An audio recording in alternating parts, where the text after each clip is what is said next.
રાજકોટથી મનસુખ સાગઠિયાનો મામલો સામે આવ્યો છે। રાજકોટથી આ મહત્વના સમાચાર સામે આવ્યા છે, જ્યાં સાગઠિયા સામે અપ્રમાણસર મિલકતનો ગુનો નોંધવામાં આવ્યો હતો।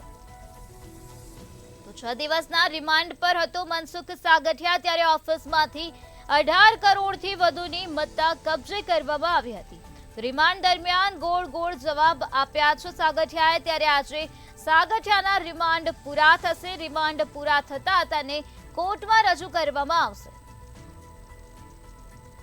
રાજકોટથી મનસુખ સાગઠિયાને લઈને આ મહત્વના સમાચાર સામે આવ્યા છે, જ્યાં સાગઠિયા સામે અપ્રમાણસર મિલકતનો ગુનો નોંધવામાં આવ્યો હતો। તપાસ હાથ ધરવામાં આવી હતી। સાગઠિયાની ઓફિસમાંથી 18 કરોડથી વધુની મત્તા કબજે કરવામાં આવી હતી। રિમાન્ડ દરમિયાન સાગઠિયાએ ગોળ જવાબ આપ્યા છે, સંતોષકારક જવાબ નથી આપ્યા। ત્યારે આજે સાગઠિયાના રિમાન્ડ પૂરા થઈ જશે અને તેને કોર્ટમાં રજૂ કરવામાં આવશે। તો 6 દિવસના રિમાન્ડ પર હતું મનસુખ સાગઠિયા, જેના રિમાન્ડ આજે પૂરા થઈ જશે।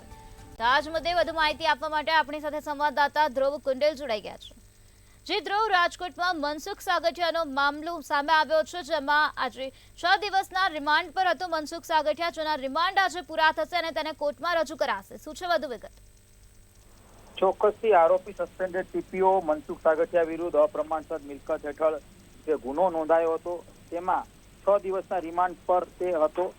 ખાસ તો તેની ઓફિસમાંથી રૂપિયા 18 કરોડથી પણ વધુની જે જ્વેલર્સ તે કબજે કરવામાં આવ્યા હતા। આ સાથે રોકડ રકમ પણ ક્યાંક કબજે કરવામાં આવી હતી। એસીબી તરફથી આ કાર્યવાહી છે થઈ હતી। રિમાન્ડ દરમિયાન ગોળ જવાબ આપ્યા હતા સાગઠિયાએ, એટલે કે આજે રિમાન્ડનો છેલ્લો દિવસ છે। ચોક્કસથી કહી શકાય કે આ જે વિગતો બહાર નીકળી હતી એ વિગતોમાં જે કાર્યવાહી છે તે થઈ છે, અને આ કાર્યવાહીને લઈને ક્યાંક રાજકોટના રાધિકા જ્વેલર્સ, પ્રેમજી વાલજી તેમજ શિલ્પા જ્વેલર્સમાંથી પણ સોના ખરીદી હોવાનો એક ઘટસ્ફોટ થયો હતો। એસીબી દ્વારા આજે જે સોનું જે કબજે કરવામાં આવ્યો હતો, એટલે કે 22 કિલો જેટલું જે સોના ચાંદીના જે ઘરેણા છે તે કબજે કરવામાં આવ્યા હતા।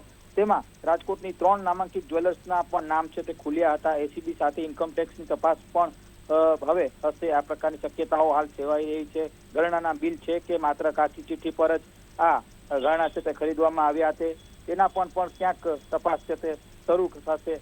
આ અંગે કહી શકાય કે સાગઠિયા ક્યાંક મૌન ધારણ કર્યું છે, એટલે કે ચોક્કસથી કહી શકાય કે ખૂબ મોટી જે કાર્યવાહી ક્યાંક થઈ છે। અને સાગઠિયા જે લાંચની જે રકમ લેતો હતો તેની સામે તે પોતે સોનું ખરીદતો હતો, આવી પ્રાથમિક વિગત ક્યાંક એસીબીને મળી છે, અને તે અનુસાર જ કાર્યવાહી છે તે કરવામાં આવી છે। અને આજે જ્યારે સાગઠિયાનો રિમાન્ડનો છેલ્લો દિવસ છે, ત્યારબાદ તેને ફરીથી ક્યાંક જેલ હવાલે કરવામાં આવશે। એટલે કે ચોક્કસથી એસીબી તરફથી ક્યાંક પૂછપરછ થઈ રહી છે, પણ સાગઠિયા તરફથી કોઈ જવાબ નથી મળી રહ્યો। ગોળ જવાબ આપી રહ્યો છે। એટલે કે એક વાત તો સ્પષ્ટ છે, ક્યાંક આજે સાગઠિયા જે પોતાની જે લાંચની રકમ લેતો હતો અને આ લાંચની રકમમાંથી તેઓ સોનું ખરીદતો હતો, અને એ પણ ક્યાંક ને ક્યાંક કોઈ પણ બિલ વગર। આ એક પ્રાથમિક તપાસમાં ક્યાંક ખુલ્યું છે, પણ આને લઈને વધુ તપાસ ક્યાંક એસીબી તરફથી હાલ થઈ રહી છે।